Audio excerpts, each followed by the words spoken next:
Welcome to my podcast story, the show where podcasters share the real journey behind their voices, from their first mic check to their biggest milestones. Every episode reveals the lessons, challenges, and breakthrough that shape a podcast star's journey. I'm your host, Wisdom Okonkwo, and I can't wait for you to hear today's story. Tell us your name and what you do. Wisdom, thank you for having me today. And I'm Laura Patterson, and I am at the helm of a growth strategy firm, VisionEdge Marketing, that I founded in 1999. So we're been around for a while. I know. Time flies. Yeah. And thank you so much for having me be a part of my podcast story. I really appreciate it. Wow. What's the name of your podcast again? What's Your Edge? So it actually is a result of conversations with people about bringing in both the company name, VisionEdge, bringing in what we try to help our customers achieve, which is an edge in the marketplace. Okay. And bringing in something that could be interesting and different than just, the same old type of B2B kind of podcast out there. So that's why we named it What's Your Edge? Wow. Remind me again in simple layman terms. No, sometimes these words, I don't really understand the big words, so you have to bring it down to my level. What exactly does your company do? So VisionEdge Marketing, when we started in 1999, we started with the idea and promise to help B2B companies, so companies that sell to other businesses who have really complex products. So their products are often difficult for just the everyday person to understand, and to help them grow faster by taking insights from data and turning that into customer-centric strategies, and then putting in processes and measures to make sure it works. Can you hear the background noise? Yes. I'm in a workspace. Give me a moment. Let me negotiate with my co-working peers. Okay, I'm so sorry about that. Yeah, I had to negotiate. No worries. I had to go show them what my edge was. It sounds like they're having a fun evening. Yeah, they're discussing, they're co-working together, but the noise, it's affecting me, so I had to talk to them. Yeah, they're pretty understandable people, so we should be good. Yeah. Okay, No sorry for worries. the interruption. Yeah, you were saying, what's your age? Oh, so you explain what your business does. Yeah. So really the idea is to help our customers grow faster. It's pretty simple in concept, but I know, Wisdom, you're familiar with other businesses, and you know that sometimes growing is hard.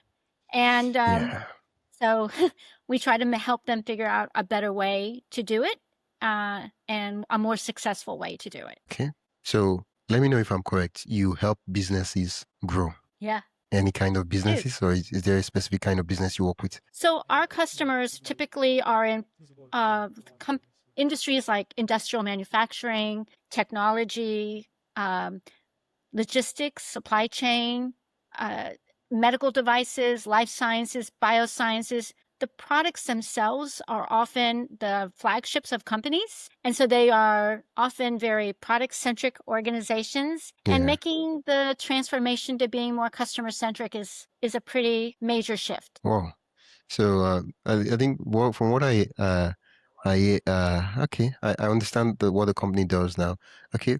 The podcast, What's Your Age? You mentioned you started the podcast to help, you did a pretty intelligent and genius twist of title there. You brought in the edge from VisionEdge and that added What's Your Age? And the other idea you mentioned is to help your listeners find out what their age was in the marketplace. Yes. The way What's Your Edge had an interesting inception. Okay. Tell me about we it. never really intended to have a podcast. I wasn't even familiar what podcasting was. So What's Your Edge is over 50 years old, over 5 years old, excuse me, over 5 years old. I was shocked. I Yeah, was for like, a moment what's there. your secret? Over What's your 5 secret? years old. The way it started is when we work with customers, we often use a lot of metaphors to explain concepts and ideas. Metaphors are easy to relate to. And in a program with a customer, I was using a particular metaphor.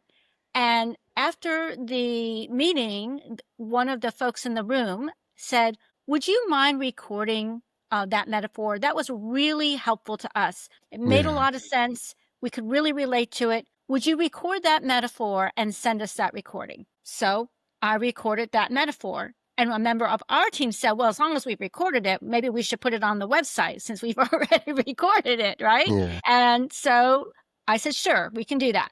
Well, people liked that metaphor. And then we got some other people who came along and said, well, you have other metaphors. Why don't you make those into recordings? And hence the beginning of What's Your Edge. So in its first years, all the recordings of What's Your Edge are metaphors on how to do something, how to do it better, how to do it differently, what it means, how you can employ an idea to help your company grow, how you can employ an idea to be better at analytics and getting insights from data, how you can put better processes in place, how you can measure things better, and what kinds of measures you should use and why. So all those kinds of concepts, which can be very abstract, right? They're very abstract. We made them more concrete through metaphors.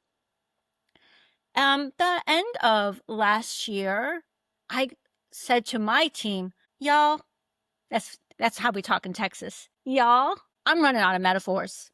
I mean, we've done 50 metaphors. Yeah. And so we sat down and had a conversation, and I was beginning to do more guest podcasting like this one. Again, thank you, Wisdom. And I thought, we have amazing customers. We have amazing people in our community. Why don't we start asking them to be guests on What's Your Edge? And so we moved from me talking about metaphors to having conversations with our customers or with people in our community who are doing wonderful things around measurement and dashboards or around data or around bringing new products to market and around customer centricity. And we're having conversations with them and allowing people not only to hear about those concepts, but to hear how other members in the community are using those concepts to grow. So that's what What's Your Edge is transformed into today. You mentioned you started the podcast 5 years ago, and it was a product, a podcast. I like to call it product that came into life because the customers wanted it. Now, of course, it's not like the customers are actually paying for the podcast. The listeners, I like to think of the listeners as the customers, they're paying with their time. They wanted the product and they requested for it, and then you listened to them and you made the podcast. Yes. How long did it take, to go from idea to go from, oh yeah, this is great, this is nice, and eventually like, oh yeah, we do have a podcast, you can go listen to it. It's on these platforms. It didn't take very long because we were very rich in metaphors. We used them a lot. So it wasn't really very hard to move from the idea in that instance to implementation, because leveraging metaphors was a very common way for us to work with our customers. It wasn't that hard to go, at least in the very beginning, wasn't that hard to use the metaphors because we used them already.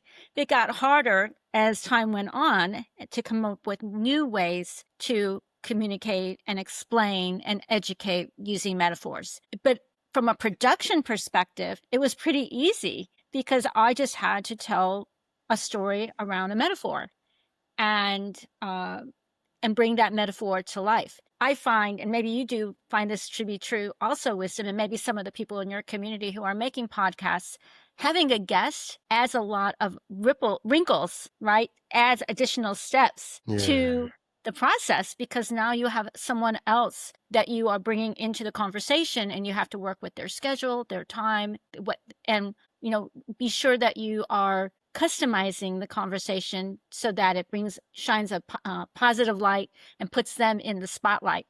And that's really important to us. We want all of the people that we have as guests, to be the stars of the show. And so that takes a little bit different kind of energy than just sitting down and recording a metaphor. Whoa. At the very beginning of the podcast, did you face any fears or resistance when you hit record? Yeah, when you hit record, yeah, for sure.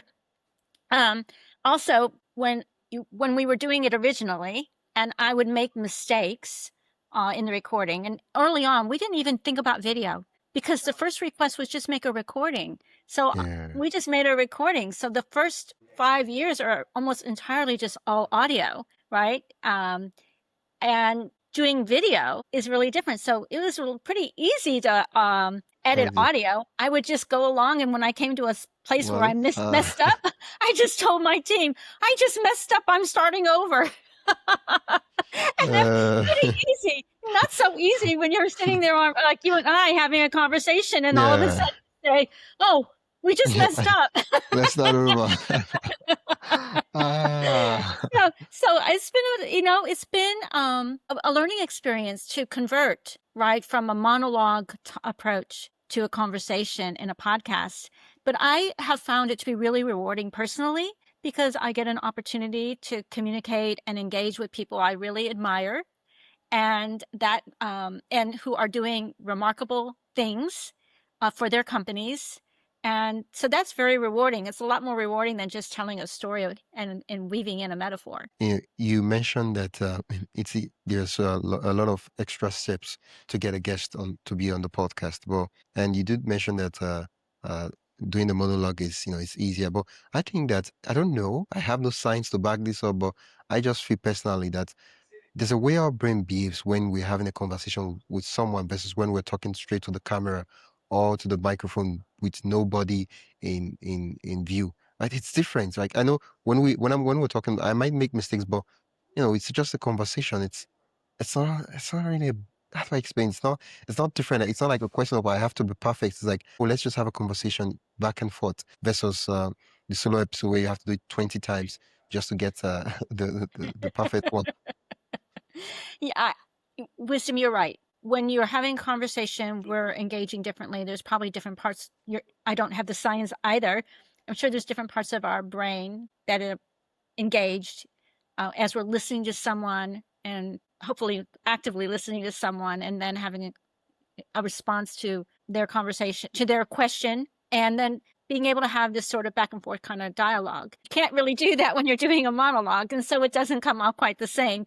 But then you think about all the late night talk show hosts. I don't know if you have those over there, but we Yeah. have a lot of them here, right? And they do monologues, and they can make them kind of interesting and engaging. So I think if you get good at it, I'm not saying I was good at it, but I think there are people who can do monologues and be very talented at doing them.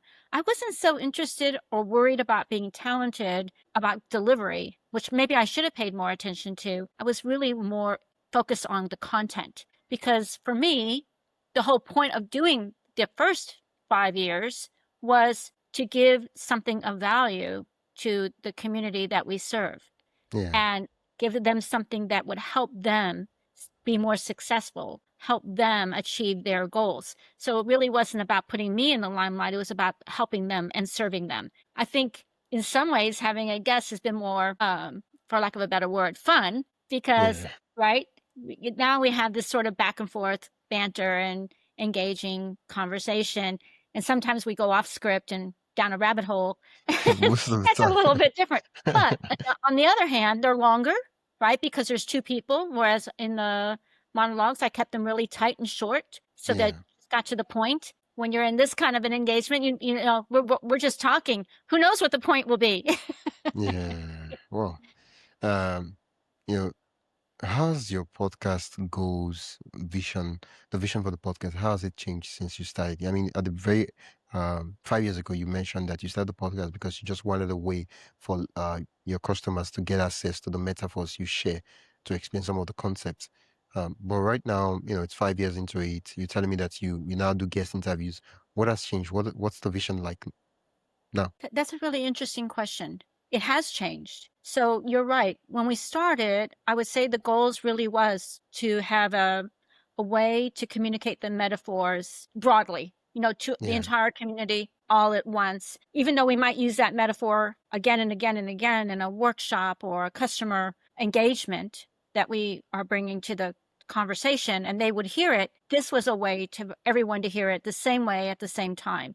And so the goal was 100% information, education, service. I think by having guests, part of that has been kind of what I said earlier, having members of our community shine and be in the spotlight and, be the star on the stage, and letting them tell a story, and letting them and bringing out what they are doing to be successful, the challenges they overcame. So really, they are the heroes of the story, not the metaphor anymore. And Yeah. that's a pretty big shift. And I feel that because of that, a lot of the listeners will find themselves in those people because they pretty them they have most of them, they have the same challenges, the same problems, and so it's easier to identify with them that, oh yeah, this is someone like me, who's going through the same thing, who's making the mistakes that I'm making, versus you just of course the monologues and the solo episodes have their place, but having a conversation and telling a story is just different. It has its own value that a solo episode doesn't necessarily bring to the table. I agree with you, Wisdom. We all go through similar challenges. Maybe we're not having it in the same way, but we are Yeah, facing, well, all of us face, we're all human, so we have human challenges. We're running companies, we have company challenges, whether what those could be around process or analytics, using AI to grow productivity, customer retention, customer acquisition, every company, right? So the fact that you realize that other companies are addressing similar challenge and how they are solving that can give you an idea. It may not be something you can do exactly the way they're doing it, because your company may be different in yeah, some way, but it can give you an idea and help you realize that, oh, there are solutions, creative solutions in some cases, that I can borrow, right? Because it's not about competing with each other so much as it is about how do we help our company excel and serve its customers, right? Because one of the things about being a customer-centric organization is that you're making decisions with the customer in mind. And so if you can hear how other companies are doing that in the face of different kinds of challenges, you can think about how you might be able to do that as well. And I think that it's also helpful to hear, some of the pitfalls that yeah. that you want to avoid. Why step into a trap that someone has already stepped into? And now you can kind of hear what that is and figure out ways to know when it might be in front of you and avoid it. Oh, you mentioned now that you get guests to be on the podcast. How do you find or choose your guests? So we have a couple of different ways. I'm sure that this is similar to how you find your guests. Of course, we have referrals in our community. Hey, we would love to hear from so-and-so because they're Yeah, doing something interesting. So if they're in our community, sometimes they're our customers, people who we know who are doing work and they're willing to talk about it. Not everyone's willing yeah, to talk about something, but if yeah, or they want to wait, like Doug Norton, who has just brought out a brand new chip at Inspire Semiconductor, talking about what he did to bring that product to market, what his go-to-market strategy is, right? Sometimes they yeah, come from our community. And sometimes we reach out to people we know who know people who we see are doing really exciting things, and we'll invite them to be a guest. We know, this is a CEO who's doing something interesting or different yeah. in this area. Would they be willing to be a guest? So those are the three most common ways, referrals, customers, people that we know in the community that we think would be good guests. Wow, wow. And have you ever had an episode that's surprised you emotionally or professionally? Uh, Not really, because of the way we do our pre-work. So we Okay. are we are very process oriented, as you would Uh, expect from a company like yeah, ours, since we are encouraging our customers to, all businesses run on process. So we run on process too. We try to drink our own champagne. So when we do the pre-call with a guest, we are very clear about what this episode is going to be about. And we often, almost always, prepare what we call a moderator's guide. And that is which we share with the guest, and they kind of put their answers into the guide. It's not a script, but we want them to be thinking in advance what they're going to yeah, bring to the conversation. And we yeah. will adjust the guide if we see something. So if we're going to have a surprise, it usually comes out in the guide. Um, Uh, Typically. And most people stay to the guide. It's not a script. They stay to the guide, but we use that guide to become the content or the written piece that accompanies the recording, the video, the show, right? So it's there for those people who want to just quickly scan something. It may not be the exact verbatim word for word, but it gives enough of the idea of what the content is about. And because some people really just prefer to quickly read, they can read pretty quickly compared to listening maybe to a 20-minute conversation. So that's not too many surprises yet, but it could happen. Yeah, it could happen. Yeah, that's why it's a surprise. What's one thing you've learned since you started interviewing that you just did not expect? I think for us, this the world of podcasts are evolving, right? They're moving from just being podcasts to being shows, and this is not our area of expertise. So for us, it's been a pretty big learning curve. Every time we turn around, there's something new to learn about how to make these be a good episode. So we went from putting them on our website, not really even thinking about things like Spotify, Apple, and all of that, to having to understand all these different platforms, and then understanding how, you need to have show notes and hashtags and all the ways to promote it. All these things were new to us because that really wasn't how we came into how the podcast came into being. It came into being to be basically to serve a community that was already established. But now we're reaching out beyond that community in other ways. And so that for us has been, we've learned a lot, especially this year. Quick break. Before we continue, I'd love to invite you to join the My Podcast Story newsletter. Each week, I share highlights from our guest stories, behind the scenes podcasting tips, and resources to help you grow your own show. You can sign up at mypodcaststory.com/join. That is mypodcaststory.com/join. Now, let's get back to the episode. Yeah, wow. I'm curious, has any of your clients reached out to you to help them run a podcast? No, but I have had colleagues reach out. So clients, not so much, but definitely colleagues, that have reached out and said, how'd you get started? Like questions like you've asked, or, what are some of the things you do to do, not do? We've learned a lot of not to do's. To do or not to do, that is the question. Yeah, we tried that and that didn't work for us. It might work for you, but it didn't work for us.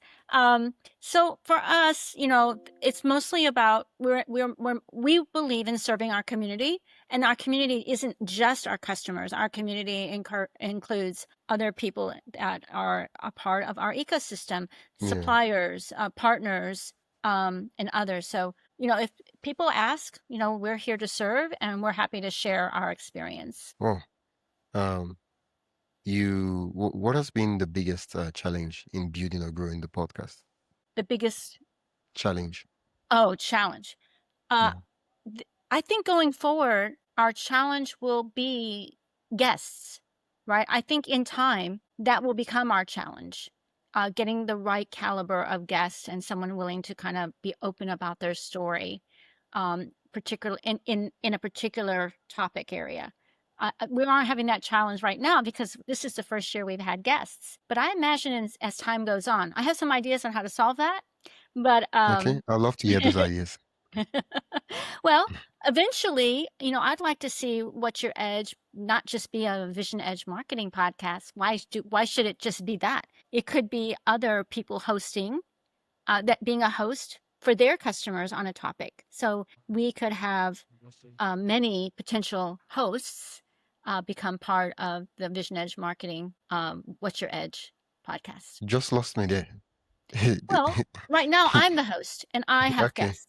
But what if I had a colleague in our ecosystem who also wanted to host and didn't want to create their own podcast because it goes a lot of work into that. And they said, I would like to be, maybe a host a couple times a year on your podcast and bring some guests to the conversation. And we had some process for doing that. And then that way we could expand the reach of What's Your Edge, and we could expand the guests of What's Your Edge, and we could expand the hosts of What's Your Edge. I think that could be exciting. Okay. Yeah. For me, it seems leaning more towards host rather than guest. Yes, because as you know, probably from many of your conversations, having a podcast is is a pretty big undertaking, Why right? am I laughing? Yeah. Yeah. Yeah. Don't try this at home.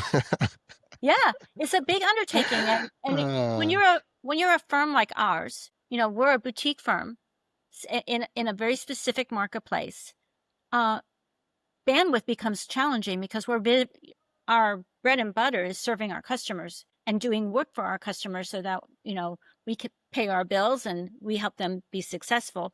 We're not making money on a podcast. So we have people that are other firms probably with the same challenge and creating their own podcasts. You've got to, there's a lot that goes into not just creating it, but you've got to kind of feed and water it too. And so if you can band together, you can make something bigger than if you just try to do all these solo small podcast shows. Anyway, that's an idea that we have. I'd love to know what people think about that. Could I share with you a crazy idea? Sure, I'd love to have a crazy idea. I don't know if you I think you would have been adopting this already, but let me just share it. Getting guests, there are two things. It's one thing to get guests, it's another thing to get a really, really great guest that's perfectly aligned with the podcast. And one of the things I found really works is to ask some of the guests that you had on the podcast. Let's say I'm looking for more guests, right? I have a great conversation with you, and I'm like, yeah, Laura, I really had a great conversation with you. Sharing your podcast story was really exciting. Do you know anyone? Do you have a friend or a colleague who has a podcast who's doing amazing things with their podcast? If you could, introduce me to them to be on the podcast. I'm Yes. just saying, do you know of anyone who has a podcast? So, I'm to your asking point, you now. Yeah. oh, do I know anyone that has a podcast? Yeah. Well, I know lots of people who have podcasts. Exactly. Yes, Exactly. and Problem yes, solved. right. And there are even organizations, or I don't know if they're called organizations, but groups that are now Communities. starting Yeah. starting to share, all these different podcast guests. You can go to places like Blueberry or Podmatch and other places where you can identify potential guests. So that there's things emerging to help people who have shows find good guests. And I'm sure that there's a whole ecosystem around this industry. Yeah. That's something we're learning. What is the ecosystem? Because and it's amazing. More and more people are turning their podcasts into TV shows, right? Yeah. That seems to be an interesting trend. Yeah. Well, Are you seeing that I too, Wisdom? yeah, I see that in the news. I see that a lot. People watch videos, YouTube videos more on YouTube. They watch YouTube videos on TV, and so if you do have a podcast, and they will just put it on TV, because things that people watch on TV are usually long content, not 5 minute stuff, like stuff that you can watch for 1 hour.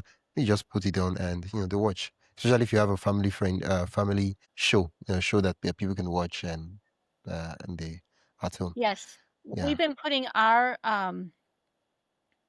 podcasts on now, again, just starting this year, we've on our YouTube and also when I'm a guest or someone on the team is a guest on a podcast and they're willing to share, we upload that so we can share them as well. So we do try to help the people that are gracious enough to have me as a guest. We want to help promote their shows. Okay. So far you've been podcasting. What has been your proudest moment as a podcaster so far? Oh, good gosh. The proudest moment.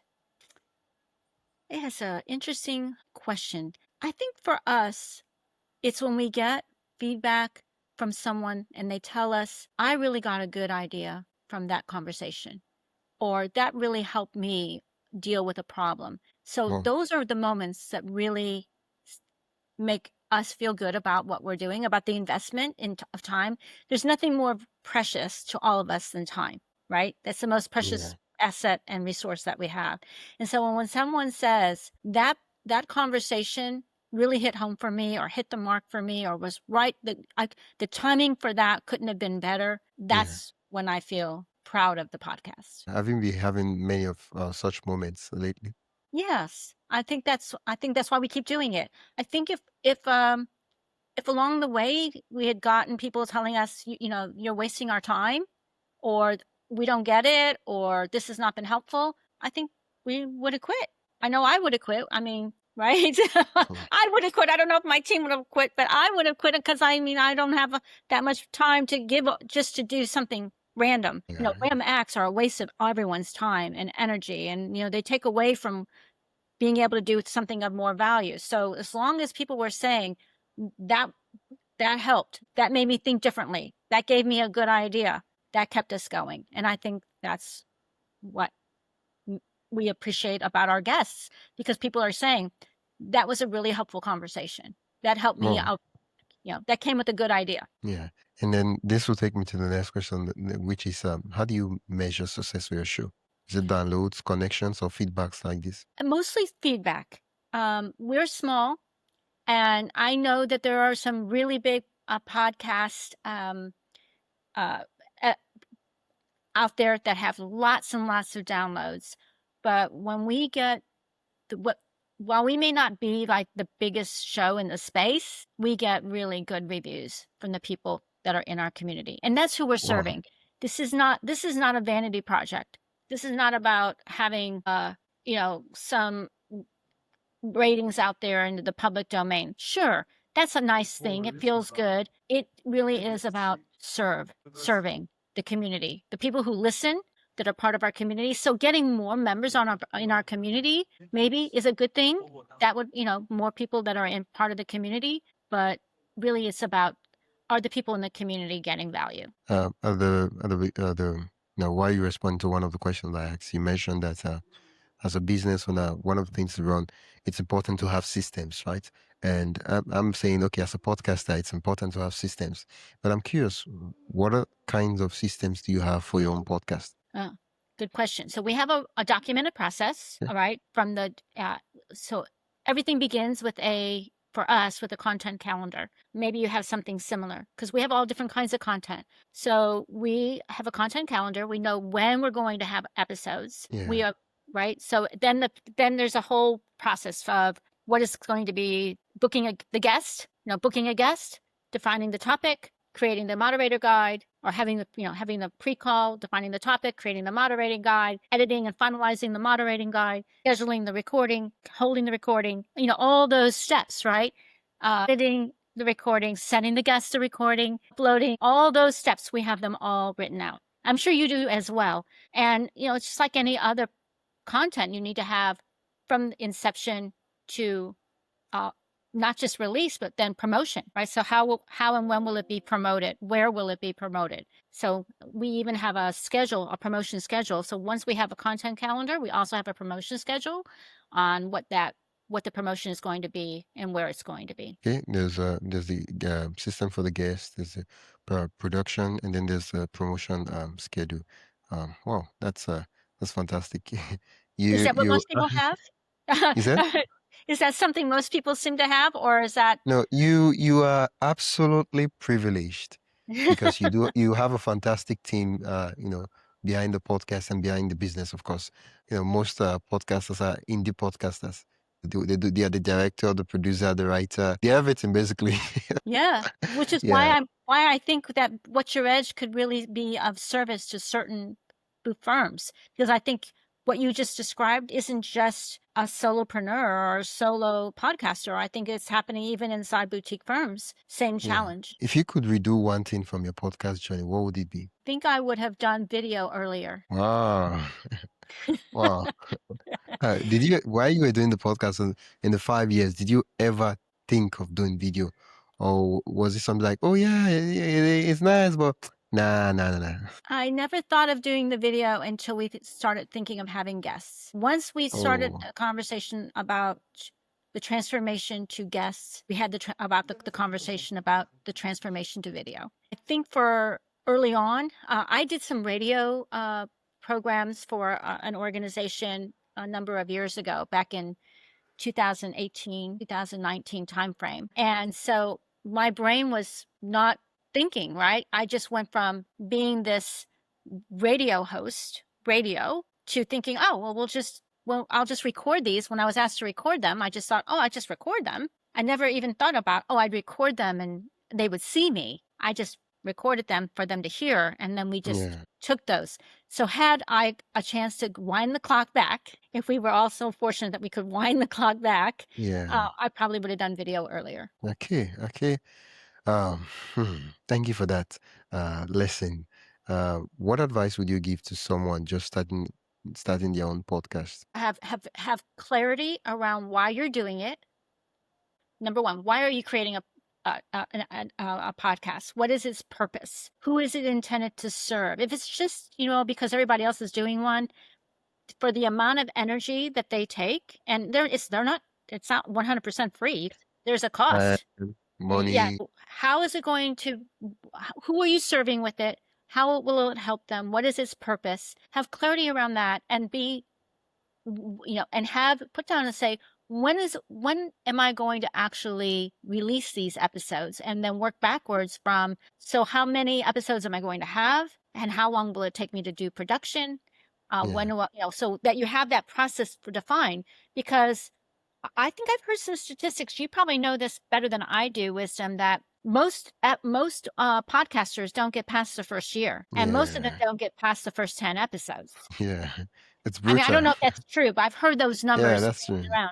It's right. Yeah. So we're about to wrap up our 6th year. We're about Wow, to wrap up. congratulations. Yes, and we're going to be wrapping up 60 some odd episodes. So Wow. that seems like a lot to us. I realize there are some people out there who have hundreds of episodes, but we only do them once a month, 10 a year. Yeah.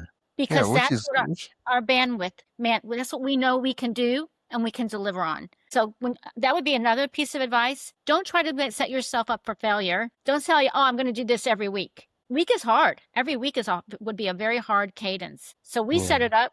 We're going to do 10 a year. We're not going to do one in July because nobody's home. Everyone's on vacation and nobody wants to listen to me. And we're not going to do one in December because it's holiday season. So we do 10 a year. We have a set, like I said, we set the schedule. So that would be some advice I would make. Don't try to do too many too soon. Thank you so much, Laura, for that advice. I think the part that stands out, especially from what you said so far for me, is that podcast hosts have the liberty, the full creative control to define what consistency looks like for them. For you, it's once a month, and that's great, right? You're showing up consistently. Your audience know what to look up to. You're not beating yourself up because you're missing an upload every week, and you're feeling like, oh, I don't even know what's wrong with me. I shouldn't even show up. And you're like, oh, I for 2 weeks I didn't show up. Let me just relax. Podcast is really not my thing. But now you're showing up once a month, and that's based on the the resources and everything that you have.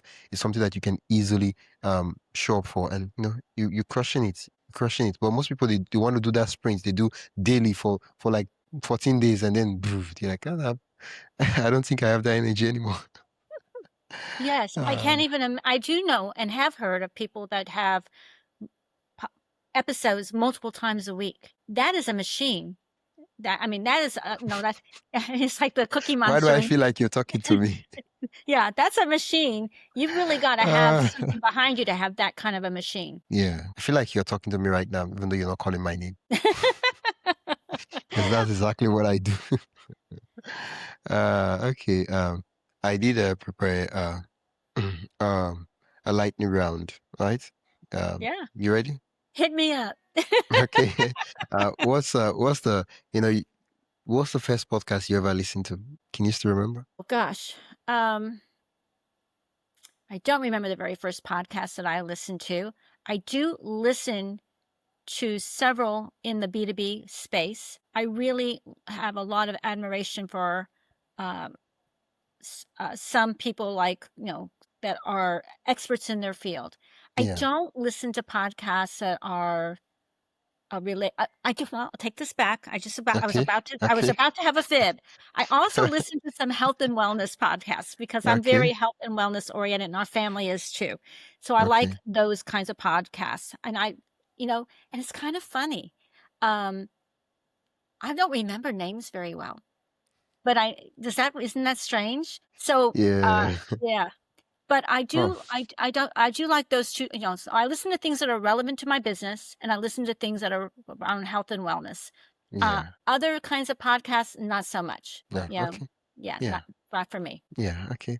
What's the dream guest, alive or dead? What's the what? What's the dream guest? A dream alive or guest. Alive or dead?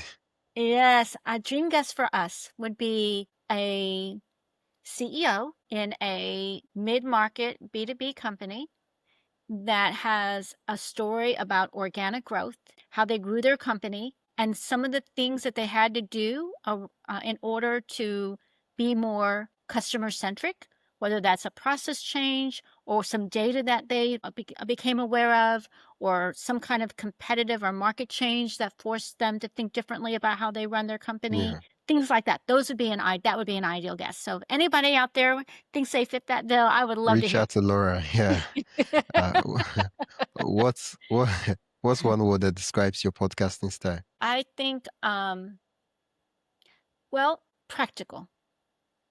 Okay. I think I know that sounds boring, but our goal, our mission is to give people one practical idea they can take away from and from an episode and apply to their business. We want it to be practical. It's not esoteric, it's not mystical, it's not theoretical.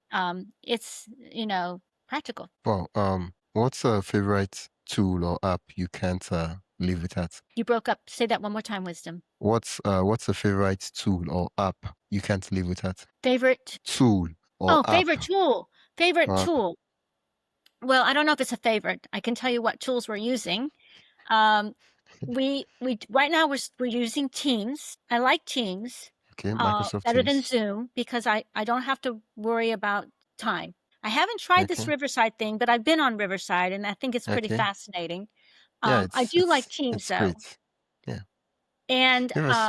Blueberry, Okay. we're hosting on Blueberry. We've been hosting on them for since the day we started. They Yeah. are a remarkable team. I know they're like 20 years old. They are a remarkable team. They are so helpful, so responsive, and I think that's really important. And we edit in Canva. And I mean, it's Wow. amazing what you can do in Canva. You edit in Canva? Wow. Yes, You yes, edit the videos in Canva. yes. Wow. Just to say this, just to say this, if you use Riverside, you won't have to download, export, take to another app to edit. Like I literally use Riverside to record, and then once I'm done, I edit it in Riverside, and I publish straight to YouTube, publish straight to my podcast host without even downloading and uploading.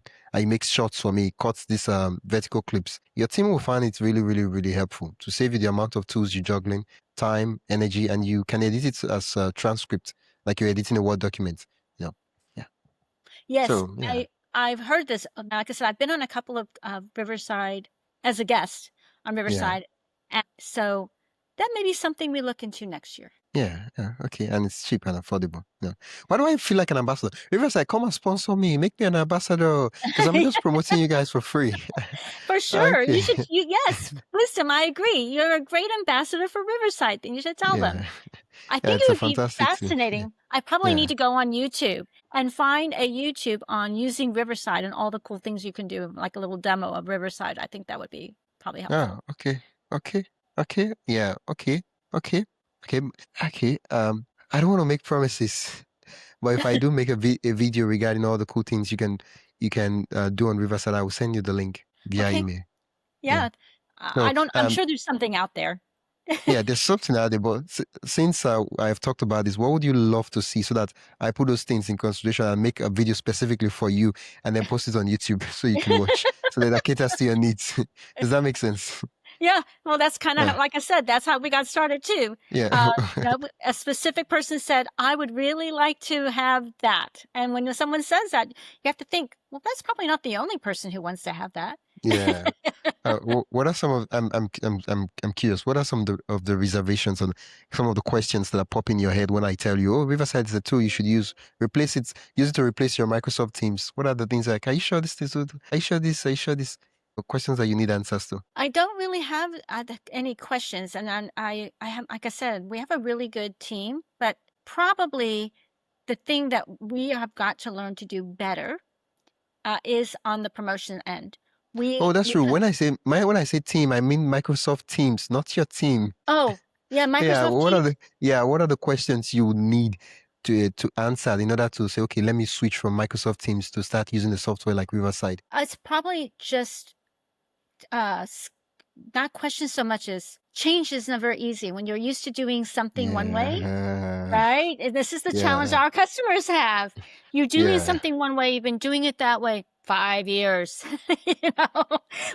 So for example, we just migrated VisionEdge marketing to Go High Level. I don't know if you're familiar with Yeah. that Yeah. I know platform, Go High right? Level. Yeah. Go High Fantastic too. Level. Yeah. And it's not that I didn't know about Go High Level. It took us forever to make the change because we were already, we had SiteGround, we had Hootsuite, we had Robly. We were already established on all these other platforms that we had been on forever and ever and ever. So making this migration was a big undertaking. I think that's true in anything that requires a change. Change, it takes energy to want to make a change, whatever that Yeah. change might be, right? Yeah. So I think for us, it's we're with the familiar, with the comfortable. Yeah, it might be easier, but we know how to do this because coming up the learning curve on something new takes time. And Yeah.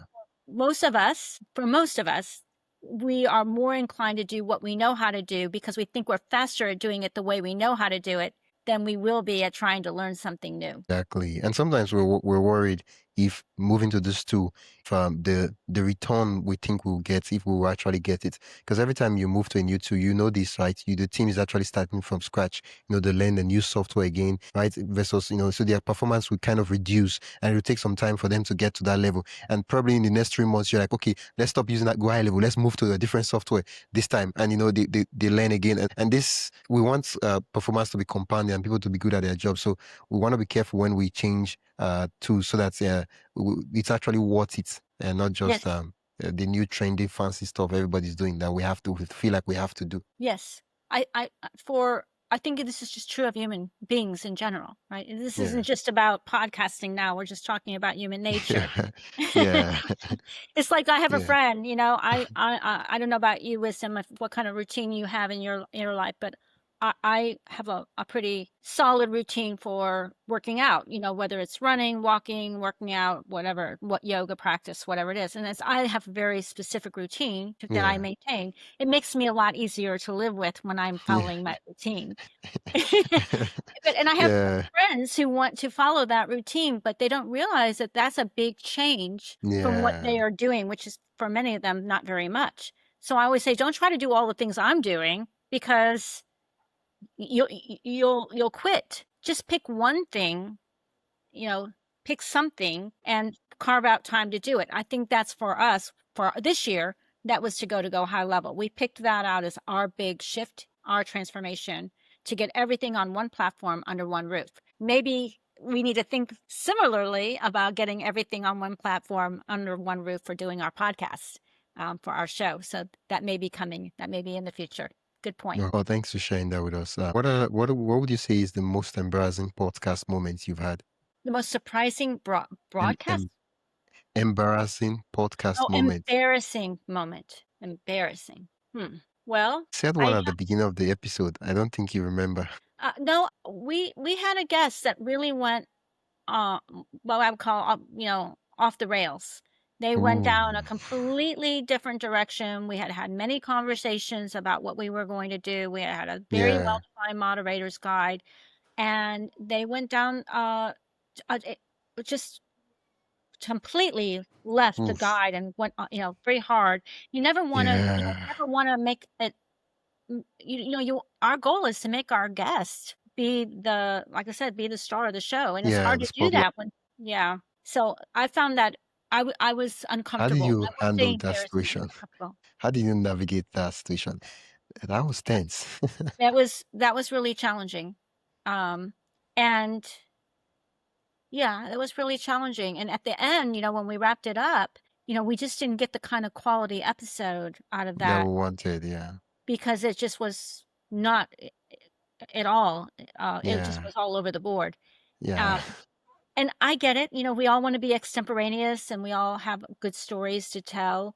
Um, he uh, but when you're going to be a guest, I believe this is part of my responsibility of being a guest, is to deliver as a guest what the host needs in order to serve their community. That's Yeah. part of my job. That's my part of the responsibility I accept as being a guest, right? Yeah. We each have a role to play and I have a role to play as a guest. Yeah, I feel sometimes, I don't know, maybe I've been a guest just one time, but I feel that sometimes these guests probably they're tense or probably, it's their first time or I don't know, stage fright. I don't really know what's happening, that they just end up saying going a different path and just rambling and talking and talking and talking and you're like, oh, what's actually going on? What can I actually do to help? And it happens. Yeah, it Yes, happens.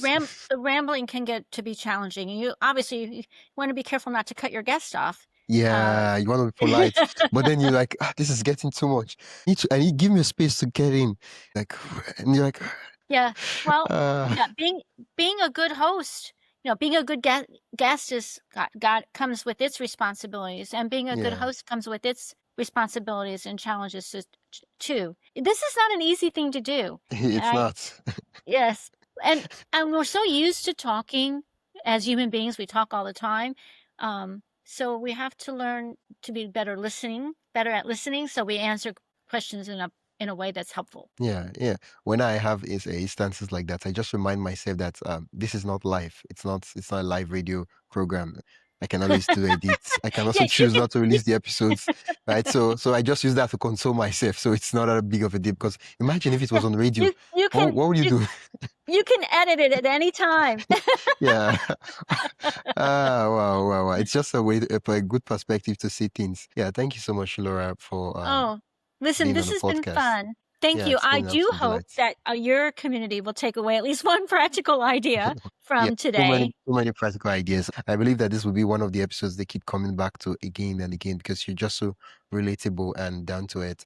You can listeners listen to the podcast and also learn more about the work you do and connect with the uh with you. And you did mention that you're looking for guests. You mentioned the criteria of the guest you're looking for.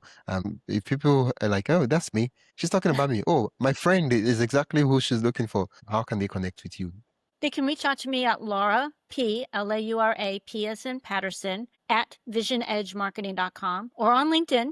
I'm on LinkedIn. That's another way. And I would love to hear from people. And if they get a good idea from this episode, I hope they tell you wisdom, because I think that Yeah, would be important.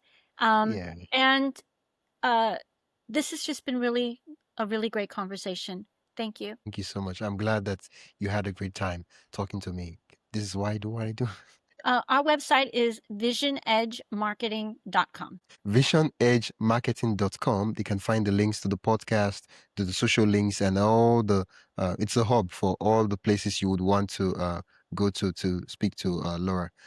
Welcome. Thank you. Thank you I very much, Wisdom.